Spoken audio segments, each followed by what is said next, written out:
Okay, now it's working. Good afternoon, everyone. May I ask you to take your seats? Find yourself a seat. I think we have enough at this time, but they may become scarce in a little while, so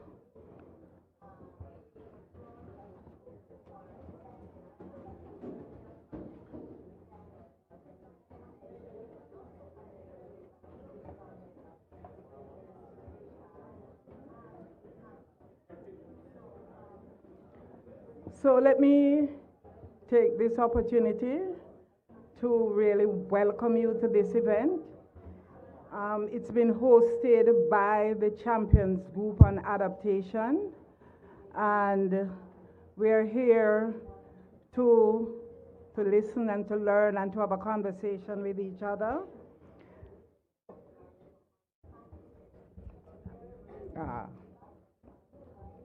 My name is Una Gordon. I am from Jamaica, but I'm also a friend of the Champions Group, an associate of the IIED, and therefore part of this process that is taking you through today. So you will have to put up with me as your moderator this afternoon as I try to keep everyone on track. We are really short on time. But just in terms of context, why we're here, we're talking adaptation and adaptation finance, which is really a priority for LDC and SIDS. And as you know, LDC and SIDS, in this process, we like to say emit just 1.6% of global greenhouse gases. But we remain the most vulnerable, and therefore, for our population, which at this time we have a tag of about 1.1 million people in LDC and SIDS, 1.1 billion people in LDC and SIDS, the impact of climate change is our reality, really our daily reality. We are inherently vulnerable, and that's who we are. And therefore, adaptation finance, as it is really very urgent. It is the needed finance for us. And the climate finance system as we know it is currently not working for us. It's not working well enough in order to help us to address the present and unprecedented challenges of climate change. Most of us are aware of the UNEP GAP report, the adaptation report, that founded, and that report, I think, laid bare on the table in terms of the estimated reach. The area of MDB reform has gained some traction, and we are really happy that PM Motley has placed this naked on the table. And then with COVID, the COVID pandemic, the food crisis and the energy price surge and the increases in the cost of natural disasters, we have a compounding of problem. And therefore, countries in LDCs and SIDS, economic challenges and the positioning have become much more critical, and it has worsened. And so the issue of adaptation finance then for us is ever more topical, but ever more increasing. It is for this reason that we believe that MDBs can play a more critical role in helping to address these situations. And when we talk about the MDBs, we are also talking about the RDBs in countries, because they are development banks in countries which are able to, collectively, the MDBs, I think we can do better role in really just providing that liquidity that is required and ensuring that climate change is mainstreamed throughout the development process. This is the climate and development process. But also to help us to scale up and to raise that ambition, that finance ambition. In October, just a little bit, in October this year, the annual meeting of the World Bank and the IMF the MDBs released a joint statement, and for us that was really great news. And they committed to strengthen collaboration. So this event is following on that. And they committed, really committed, 5 areas of cooperation. 1, scaling up their financial capacity, boosting action in climate, enhancing country-led cooperation and collaboration, strengthening co-financing across MDBs, including harmonizing and mutually recognizing each other's policies and standards. And for MDBs and SEED, you know that is really the harmonization of policies and plans. And then catalyzing private sector engagement. And this week you heard. Yesterday, following on that from that meeting, just yesterday, the MDBs put out a joint statement. And so progressively we are hearing, reaffirming that those commitments that was made to socially inclusive, gender responsive, so all the right words that we want to hear, and the nature positive development action. And they also align that with 6 actions: an increased focus on measuring results and outcomes, scaling up analytics to better integrate climate and development, supporting the formulation of long-term strategies, supporting country-led collaboration, attracting private sector and private capital at scale, and supporting efforts on adaptation and disaster risk management. That was yesterday. So this process is bearing some fruit for us. We are aware that most MDBs have a sustainable development path. And they are doing some work, but publicly now we are seeing where it is a public statement and announcements are being made. And they have, therefore, for us, internalized what it means to address the climate crisis and how to pivot their systems for the nature of the responses that are required. Adaptation, we believe, however, for LDC and SEEDS must be a central pillar. And it must be a central pillar of the collective effort of the MDBs. While we understand that mitigation still takes the lion's share of most of the MDB funding.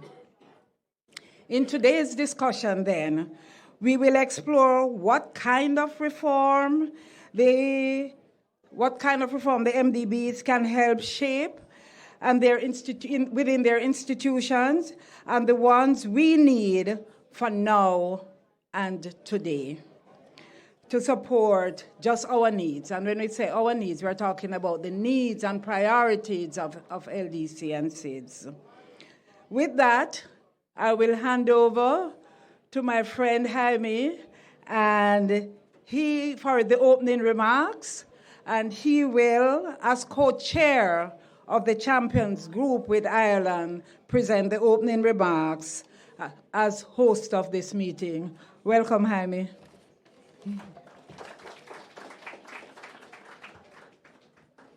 So, Uname, you just said you were the moderator, and I didn't really hear you well when I walked in, and actually I heard a moderator. And I think that really fits well, because you've been such a leading figure in this field for so long.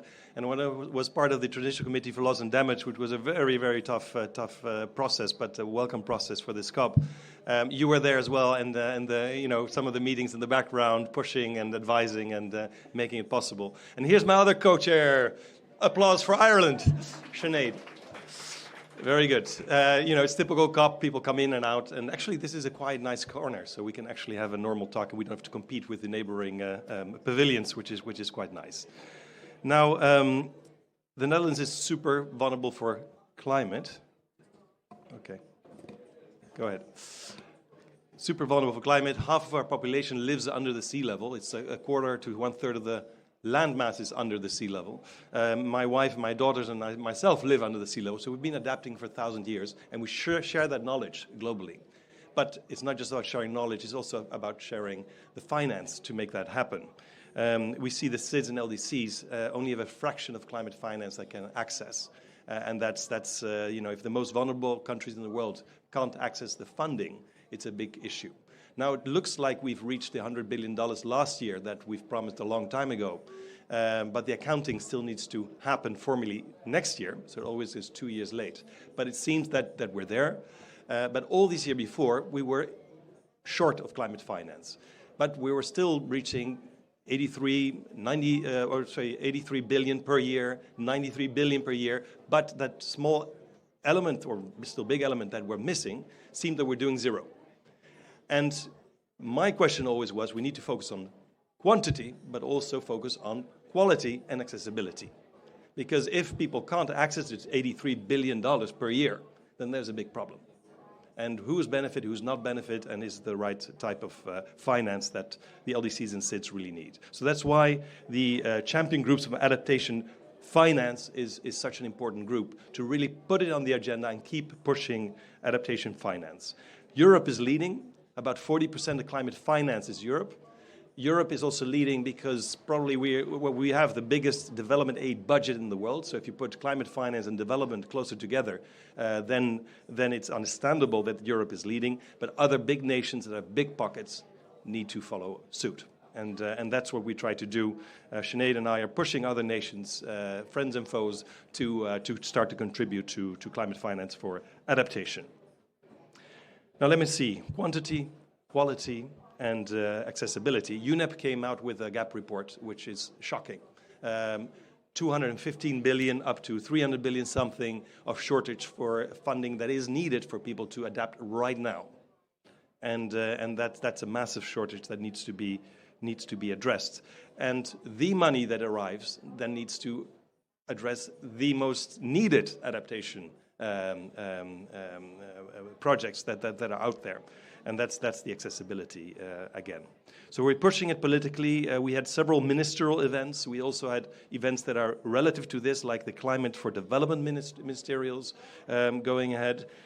We cooperate with SIDS and LDC specifically in this program, and with the African Development Bank, who sadly could not make it to this meeting, but other MDBs are here or will be here at this panel very soon to have that dialogue.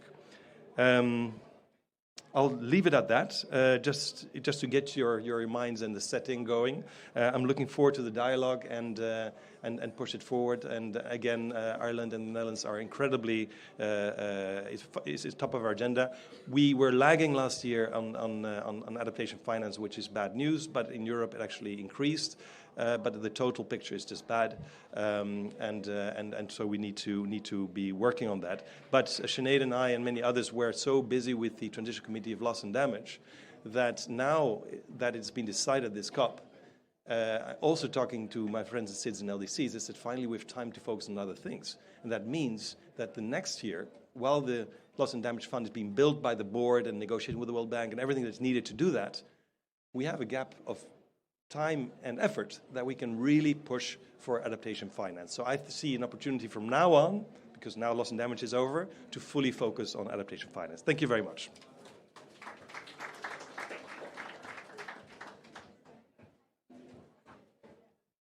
So let me thank Your Royal Highness, Prince Jaime. I call you mother and suddenly you give me titles. I have to. And it's not very often that you get a climate envoy that is so well versed in all the things that we need to do and so integral in the process. We were beating the corridors at TC 4 and 5, so thank you very much. So let me take the opportunity then to welcome the other panelists from Malawi. Tuanga, are you here? Running late.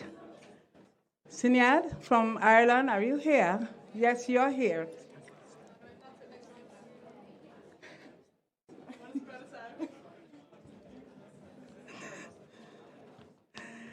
And is Katie here?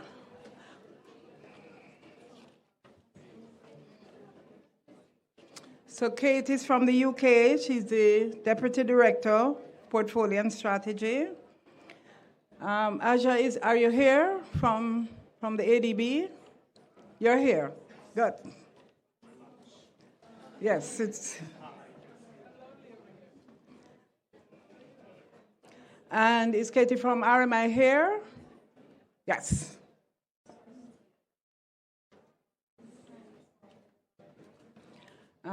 Louise, are you here? Good. Louise is from the World Bank.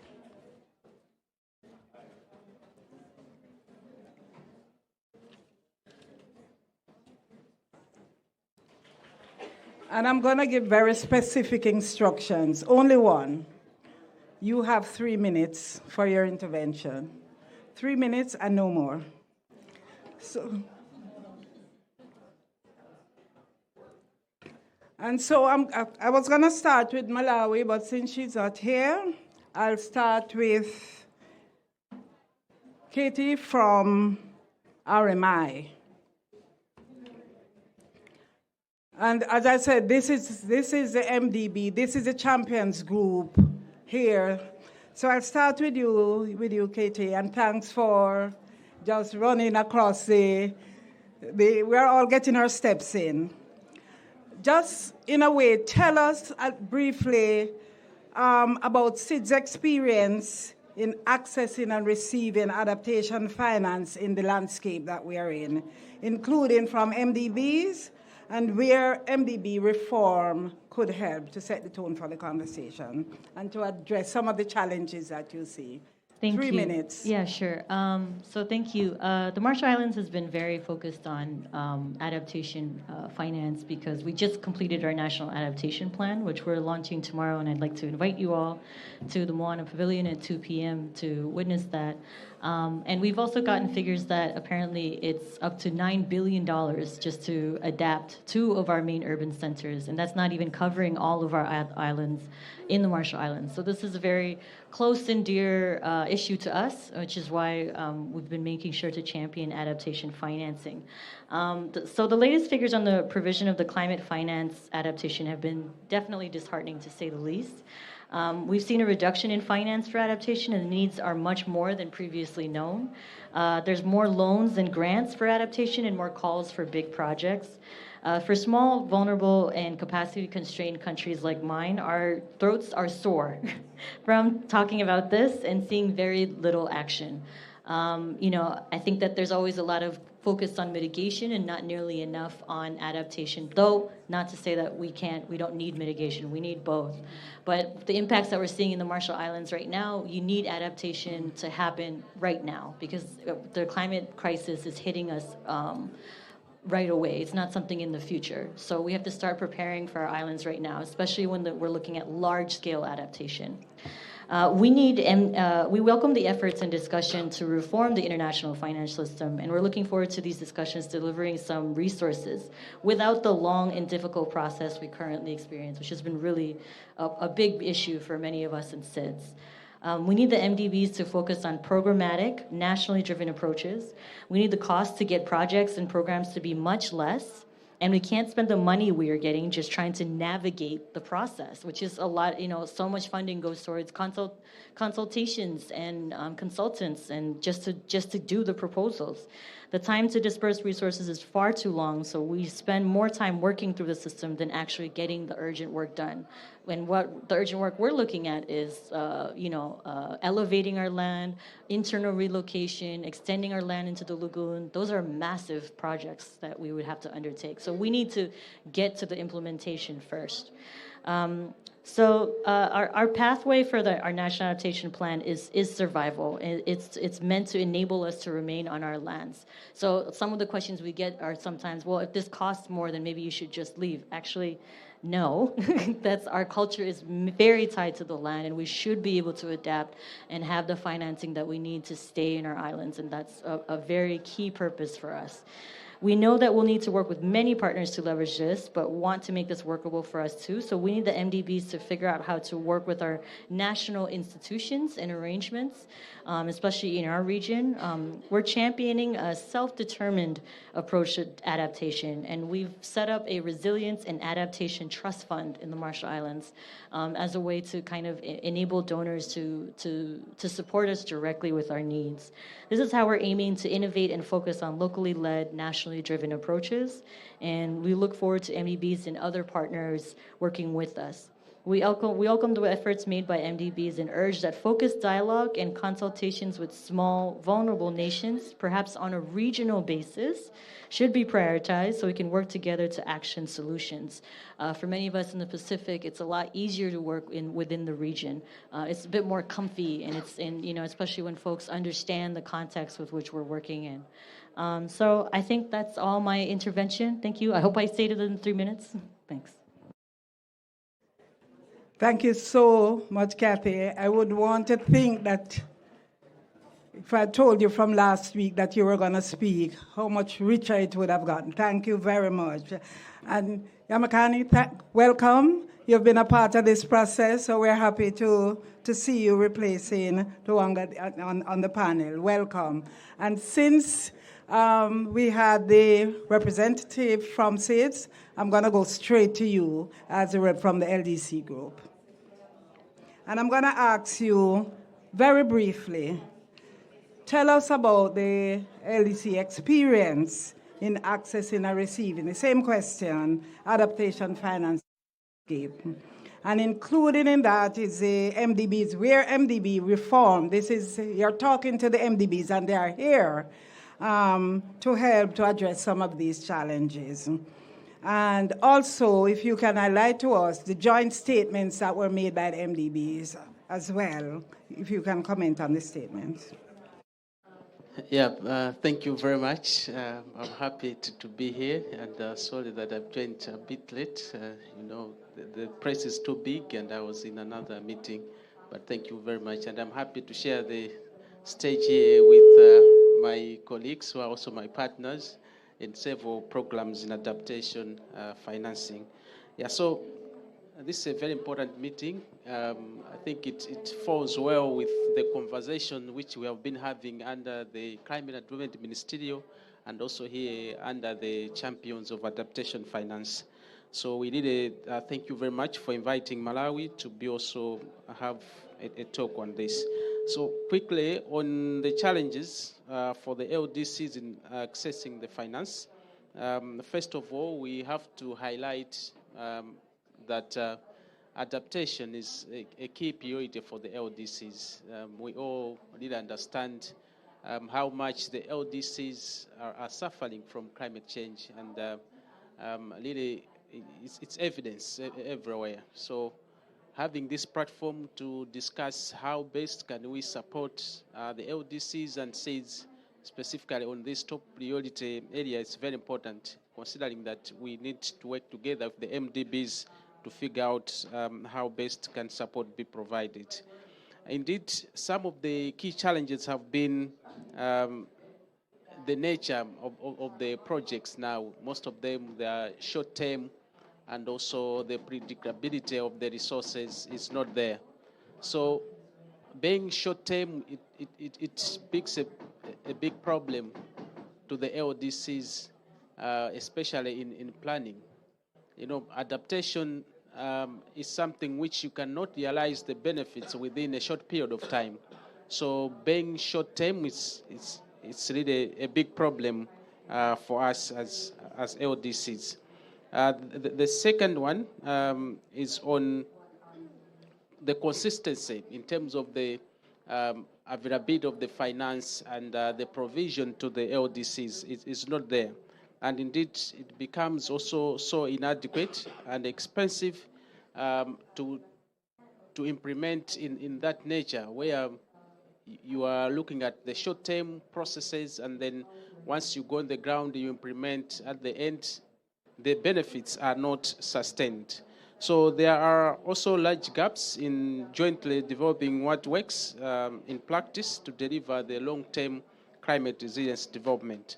So indeed, those are overarching challenges, but to summarize them, I can just highlight one in terms of the volume of the finance reaching the LDCs. Here, the reports are clear that LDCs are receiving quite small amount of money against the huge resources which we need to respond to adaptation. And also the focus on financing. The OECD report is also clear that the focus currently has been more on mitigation, where adaptation has been lagging behind. So LDCs, the priority is adaptation, so we didn't need to see also more focus going to financing adaptation. Indeed, the focus should also be locally led adaptation approaches, because those are very key for the LDCs to ensure that national ownerships of these initiatives, and also for finance to get to where it's needed most to the ground. And as our colleagues have also mentioned, the issue about the grants versus the loans. So you know how burdened LDCs are in terms of the physical space. So giving us our loans, I think, doesn't help us solve the problems which we are facing, so especially on adaptation finance. And the most popular issues about the access, you know, we have challenges, inherent challenges in terms of the institutional capacity to develop programs which can attract, can easily pass through the stringent processes which are there. So easing access is very key. That's why Malawi, under the CDM, we want to also champion this goal on access. And finalized by the predictability and country ownership, those has also been a challenge. So having initiatives which could really promote those predictability of finance and being owned by us LDCs is very key. I'll mention an example of one of the initiatives, Life AR. It's an initiative which has been owned by the LDCs, and it's there to provide us with predictable resources. So we need initiatives that could guarantee or transform the way the finances are being provided. Thank you. Thank you, Yamakani. One instructions, we have 3 minutes. So thank you. I think the message is clear from both the LDC and SIDS. What are the challenges? As I said, this is an event that is led by the Champions Group, so I'm going to ask from the other co-chair of the group to probably respond and to just one question to frame the conversation. Where do you see the biggest challenge, based on what you heard from the SIDS and LDC, in improving the quality, quantity, and access to adaptation finance? And what reforms do you see or do you think would be helpful in relations to MDBs as the group try to drive this process along? No, thanks so much, Uname, and I think actually a lot of the issues have already been very powerfully summarized. So I'll keep it brief. I mean, I think we've got issues around the how much, and then we've got issues around, you know, the how we do funding and MDBs do funding. And by the way, recommendations for MDBs are also very applicable to ourselves, of course. In terms of the how much, I think, you know, we've seen a lot of improvement. We have to acknowledge in the percentage of adaptation finance by a lot of the MDBs. I mean, this is very positive. Of course, the issue is the scale of MDB climate finance is not anywhere near where it needs to be, and therefore, you know, I think we need to see the MDBs. So, you know, 50% of not enough is not enough, right? So we need to see the MDBs, and I think we are starting to see this getting much more innovative in terms of their own instruments, in terms of looking at SDRs and other sort of hybrid mechanisms, and get much more engaged and use the private sector to the extent to which we can. It's not always so easy for adaptation. But I think we also need to be really careful that we do save, and Nyamkani made this point, we save our precious grant financing for the countries that really need it, and for, you know, the aspects of adaptation that really need it, and not, you know, and try to get mitigation much more into the private sector. So I think in terms of the how much, that's what I would say. I think in terms of the how, then, you know, access has been mentioned. My colleague Orla pulled out a statistic that the GCF have 479 public financial management requirements for grantees. So, I mean, I think we can all very quickly see the issues there. I know there was a very good study done by ODI and a number of SIDS on access specifically to the GCF, and I know there's some quite specific recommendations to the CDM, and I think we need to pull all of these things together and actually, work on concrete outcomes there. The other point that I would make on how we all do our finance, and particularly the MDBs, there was an agreement, and I think sometimes it got a little bit buried in the Paris summit follow-up, but there was an agreement that MDBs are to develop a vulnerability kind of index of sorts. Now, we all know how difficult this is. Some of us spent months and months this year on the transitional committee trying to work on this issue of vulnerability, but we did get somewhere. We do have Article 60, subclause F, which has a minimum allocation floor for LDCs and SIDS. We're very, very happy about that, particularly Jaime and myself and the LDCs and the SIDS that worked so hard on it. So we have learned lessons this year from the Transitional Committee. Like Jaime, I'm extremely relieved to be able to go back to talking about adaptation. But let's learn, let's build on what we achieved in the Transitional Committee in terms of vulnerability and really push the MDBs. And maybe the last point on that is what Yamkani already said, locally led adaptation. It's a big issue for us. We actually have an event in this very room on locally led adaptation on the 8th at 2 o'clock. we think it's at 2 o'clock, so come to that. But I think getting the MDBs and some of them are definitely interested, signing up to the principles, but also more importantly looking at what the principles really mean. The last point, because I know if I look at Uname, she'll be frowning at me. So the last point I just want to make about what the Champions Group can do, because Yamkani mentioned the CDM, the Climate and Development Ministerial. We've really got to be pulling together the different similar initiatives that we have. We have the Champions Group, we have the Access to Finance Task Force, we have the CDM. They all have their own, nuances and benefits, but we need to make sure that we're really working on a very clear division of labor, because we always find that we run out of time. There's such a heavy schedule for everything that we're all doing all the time, and we need to really pull together those sort of similar initiatives and make sure that we are really getting some of these things over the line, like some of those very concrete objectives around what should the GCF application cycle timeframe be, for example, and these kinds of things that we're discussing in the CDM. So I leave it at that before Uname kills me. Thank you. Thank you very much. I'm not in the killing mode today, but I am really, really very happy that we're talking today about locally led adaptation. Our friend Salim, who is just watching over us here in the Resilience Pavilion, I think would also be very, very, very happy that we are actually talking about MDB reform and LLA in the same room and at the same time. So may soul continue to rest in peace that we are continuing here. I want to, as we go into the next set of conversation, to just put some statistics on the table as to really what we are talking about. From 2011 to 20, and these are statistics that are in the public domain, which I've pulled out. From 2011 to 2022, the affected population in SIDS increased by about 120%. And the death per million rose by about 60%. And that is as a result of climate-related disasters. And so it is not only affecting lives, but the economic consequences are well known and well articulated.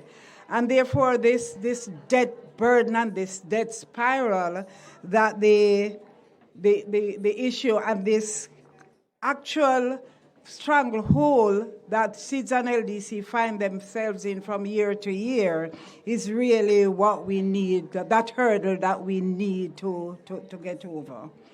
I think for us, the Bridgetown agenda, and I will say at the onset, it's not a perfect mechanism, but as some of us like to call it, it is a Paris moment for the financial system. Because it really, really shows that the financial architecture that we have now is really not fit for purpose. It's as simple as that. And if we take the Bridgetown agenda in its simplest form, that is really the issue on the table.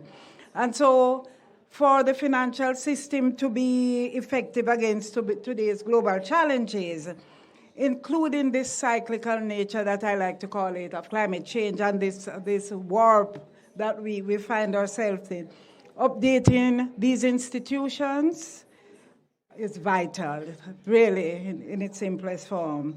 And the institutional challenges and the issues of the governance that we speak about and the representation and the access, direct access, is also part of the challenge that we see.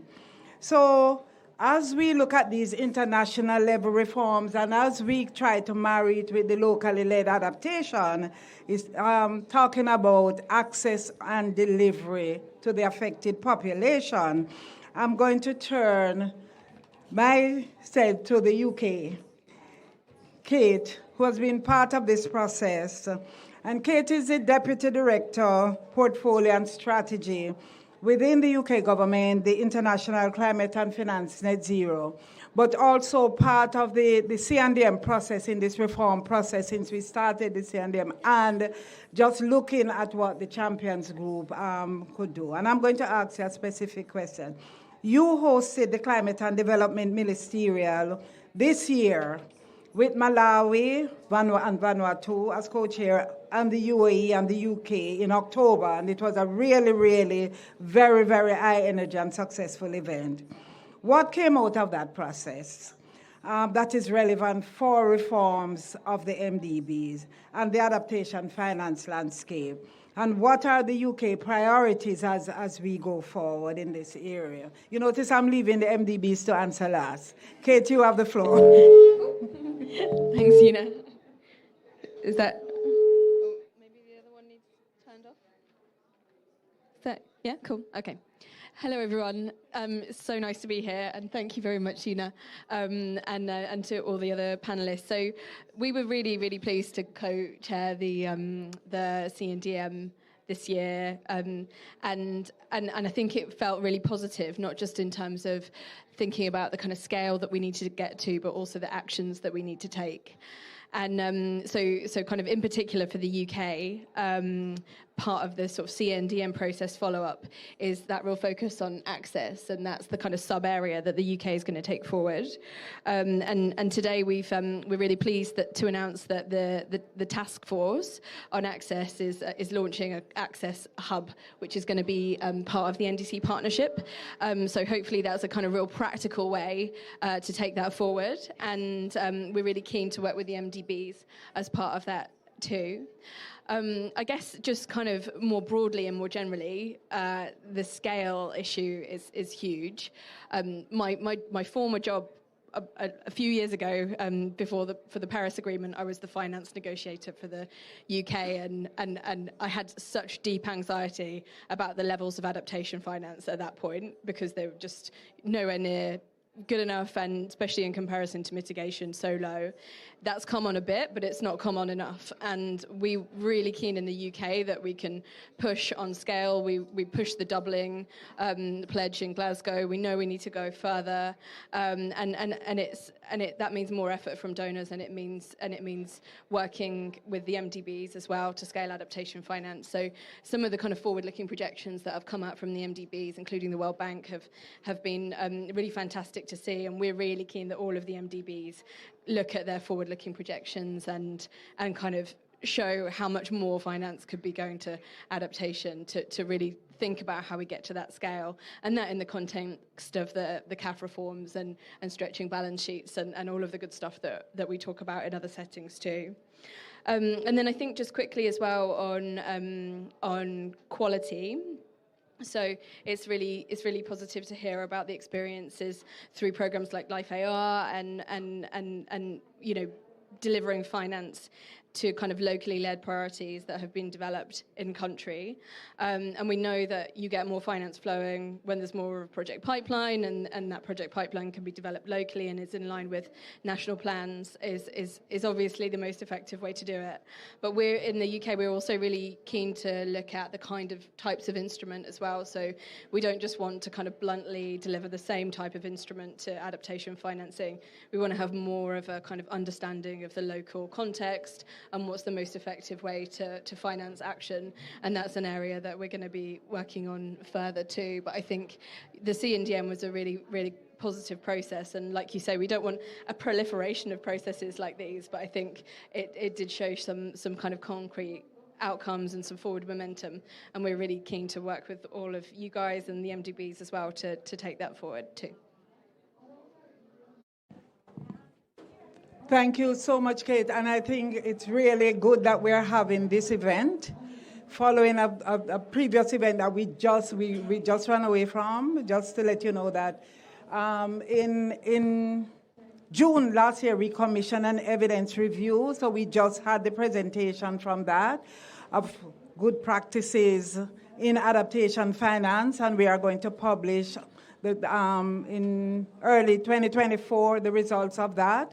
And we were just having that discussion on what are some of the good practices that could be scaled or could be transferable or repeatable across, so that we can get to where we want to be, of just pulling together some of those. So we'll be happy to be sharing that as well as we go along. And we just had that event at 11 to 12:30 prior to that, so really good. Happy to hear that the Access to Climate Finance Task Force is being launched today, really seeing the joining of the processes. So I'm going to run now to Sinaroy. Happy to see you here, sir. And then from the Asian Development Bank. And then from the perspective of the ADB, what has been the most effective approach? And I know you are doing a lot of work and has been in this process looking at where you could go to ensuring good quality adaptation finance and in delivering the practice. And how can the ADB and other MDBs build on what has been working? As I said, the evidence review is there, and improve access and delivery. This year, we are focusing on access and delivery in the process. Over to you. Thank you, and very nice to meet you in person finally, Ashley. So yes, I think while we continue to strive to scale up the volume of adaptation finance, and particular grant financing, I completely agree on that. I think it's also very important that we use the existing money most effectively.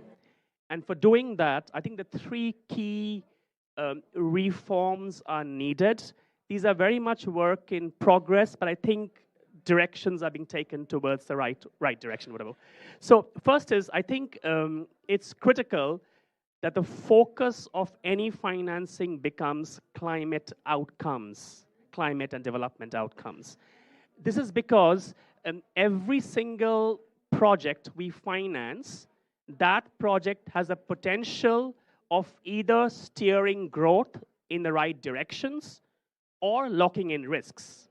So which means every single project has to be conceptualized, designed, operated in a fundamentally different world than past. So having a clear vision of a climate outcome to achieve the development outcomes is very critical, and that's a big reform in itself.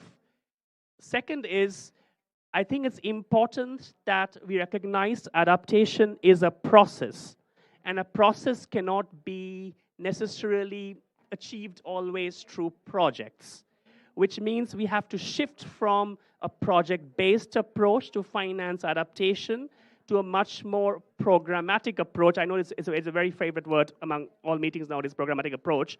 But what I mean by that is, if a country has developed a robust national adaptation plan, as RMI said, and has converted that plan into an investment framework, then ideally all development partners, MDBs, global climate funds, bilateral donors, everybody should align our support towards the same investment framework developed by the government.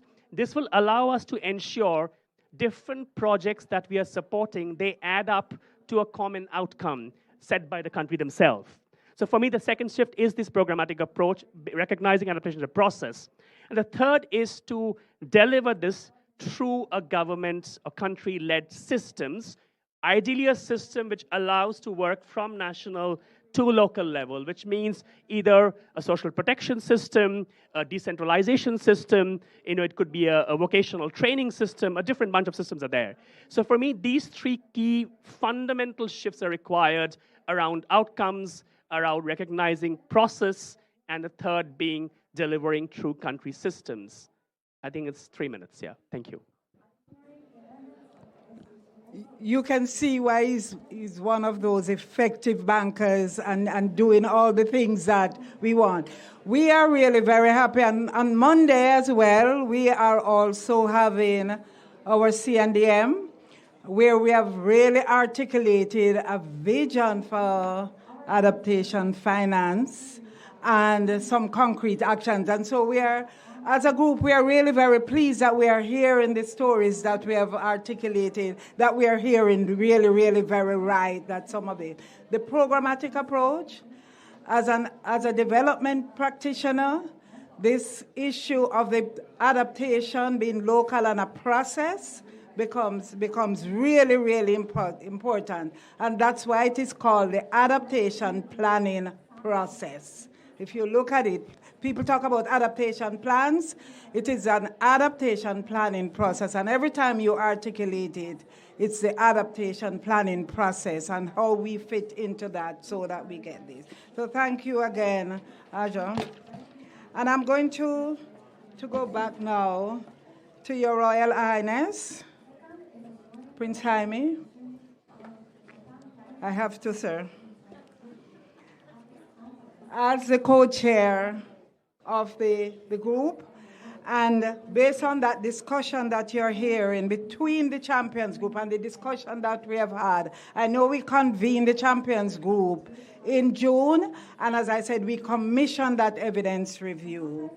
And so based on what you have heard from the LDC and SIDS over the years, what are some of the shared priorities, and how is the Netherlands in particular helping to progress this? How does it fit into the MDB reform, and what else is needed across the landscape to complement these MDB reforms? Thank you very much. Yes, can you hear me? No echo, good. No. There we go, until it all rests. Yeah. No, it's good to continue on this, and I already made some remarks. Just to make clear to the SIDS and LDCs here on the table, the Netherlands has 50-50 adaptation and mitigation, so we are already at that level. While we are increasing our total climate finance, we're going to double our adaptation finance, and all our public climate finance is grant-based. So we're trying to lead by example and do it the right way. We also, at this COP, made an announcement to give 110 million to research and development for food security, to develop the right crops that are climate resilient, specifically for smallholder farmers around the world, and another 150 million for IFAD to actually have money to implement, to invest into smallholder farmers, to be able to deliver on it. So in total, 260 million additional for adaptation finance right at this COP, and announced it yesterday. And I was very next to the US and other countries, and I was very happy that we were just, well, not just, we were doubling what we're actually delivering. So it's good that we are a bit in a competition amongst ourselves, donors, to be able to deliver more and more. Now, the second point is about the bureaucracy. We only have a couple of donors around the world and a couple of institutions, yet all the rules of reporting and of access are different, and that has to change. It's a headache for everybody, because also the banks themselves will have to do due diligence on every organization that is applying for money, each of them again and again. If you have a common standards, at least if you make the first step, you don't need to repeat that again, and they don't need to review all that again. So there's a lot of gain to be done, and that's why the CDM, the Climate Development Ministers, had, and I was sitting there instead of my minister in the pre-COP, and I really liked the meeting. We had a 2-pager with to-dos on these issues. So it's very clear what we need to discuss. Each to-do probably has about 100 to-dos under it once we start working on it. But it's clear what we need to do. It's not just talking about it, it's on paper, and now it's the question, how do we divide a task? And as Sinead said, we have little capacity to work on this, but let's divide it well and start delivering on that. Then there is the locally led adaptation, very well heard.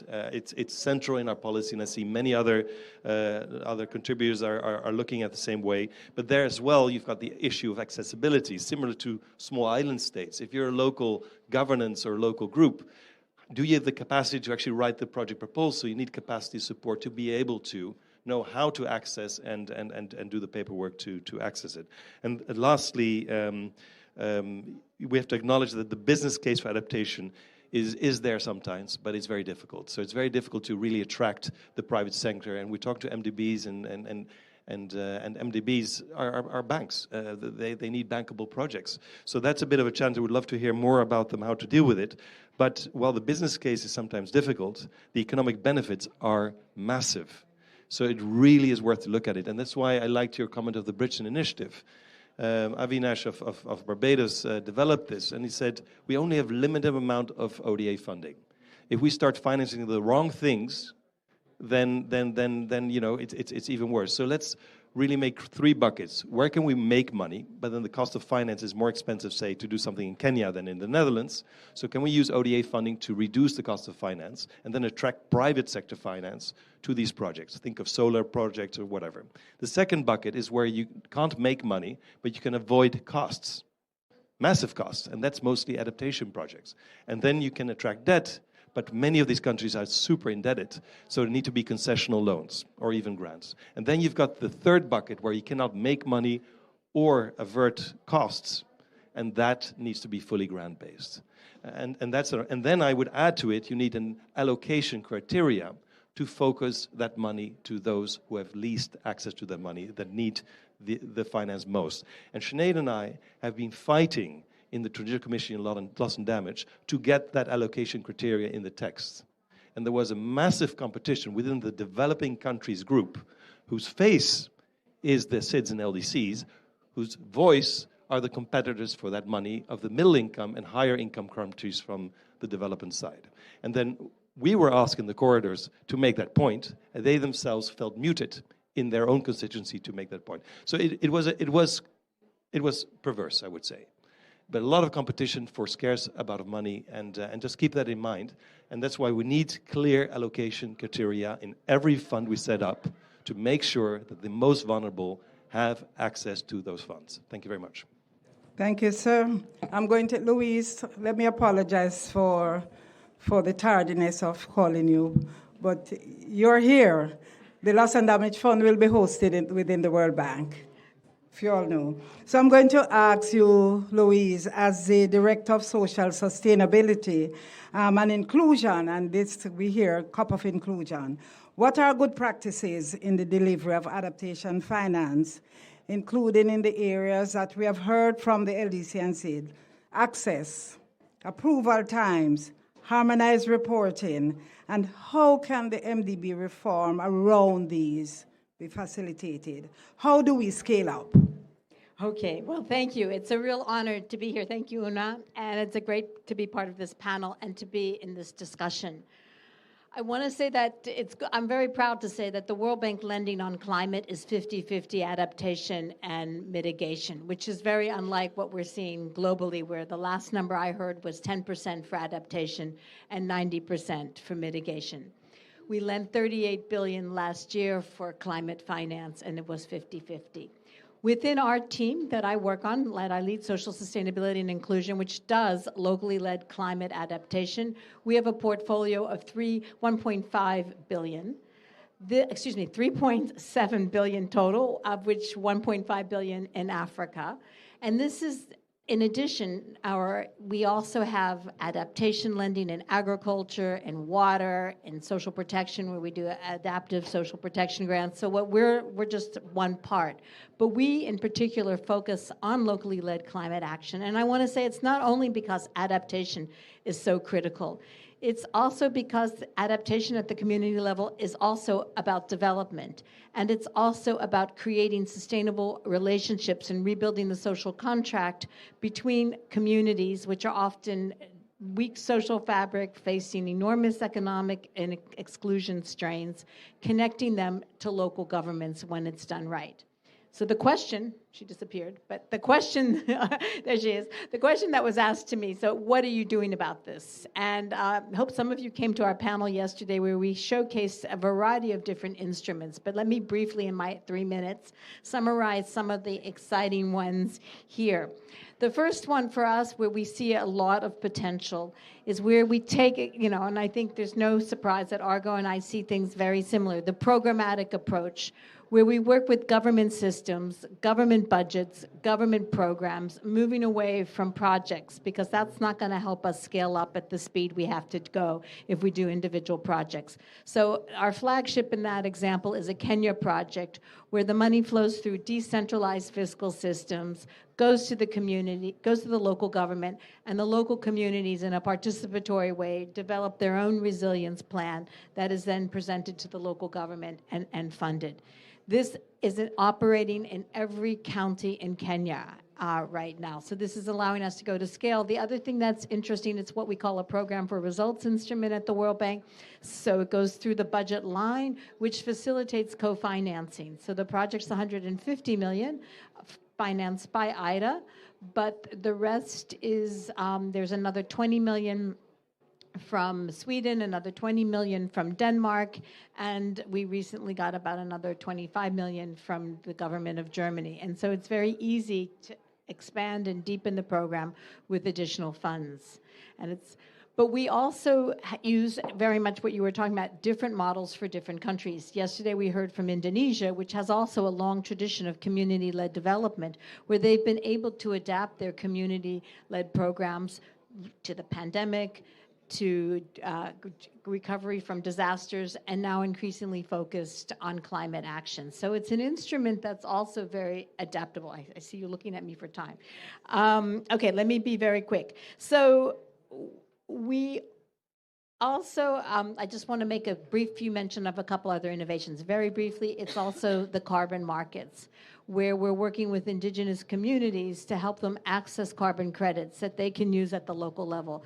This is done in the voluntary carbon markets, but what we're also seeing is that there's huge potential and huge risk to manage both the jurisdictional carbon markets and even the voluntary carbon markets, to make sure that the benefits actually do reach the local communities, who can then use this for mitigation, but it's also very much part of adaptation in the context of these communities.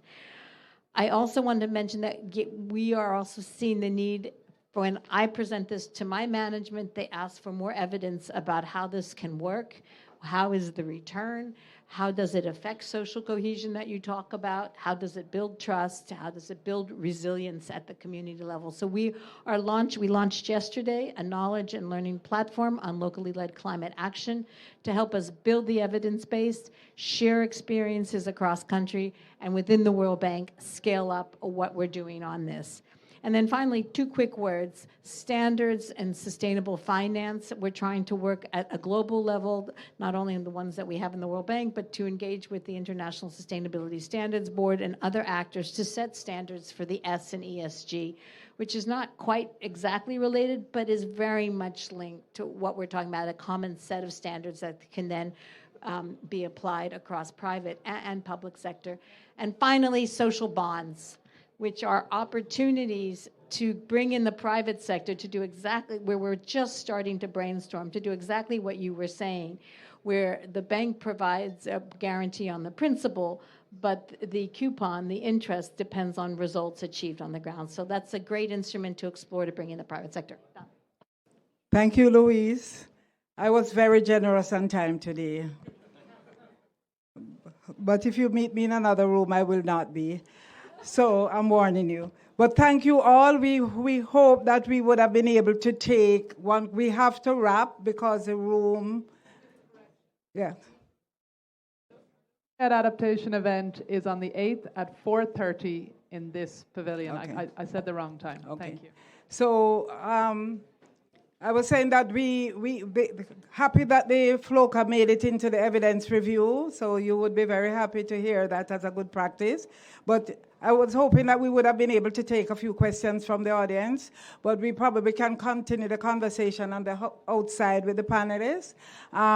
Thanks again. We have to vacate the room. The Resilience Hub is always a hot spot for everything resilience, and therefore, I leave you with the one last word that I am taking away from here, that the business case for adaptation is difficult, but the economic benefits are tremendous. Let's leave with that, and let's organize around that. Thank you all very much.